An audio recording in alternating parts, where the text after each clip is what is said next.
আপনার ডায়াবেটিস আছে? তাহলে দাঁতের যত্ন নেওয়া আপনার জন্য খুবই জরুরি।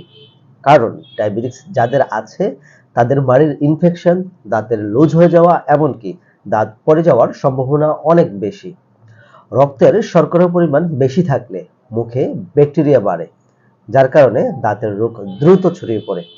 তাই নিয়মিত ব্রাশ করুন, দিনে অন্তত ২ বার। ফ্লস ব্যবহার করুন আর সবচেয়ে জরুরি ৬ মাস পর পর ডেন্টিস্টের কাছে যান চেকআপের জন্য। মনে রাখবেন, দাঁত ব্যথা বা ইনফেকশন শুরু হলে তখন অনেক বেশি দেরি হয়ে যায়। আপনি যদি ডায়াবেটিসে আক্রান্ত হন তাহলে দাঁতের যত্ন নিন নিয়মিত। এটা শুধু আপনার মুখ নয়, পুরো শরীরকে সুস্থ রাখে।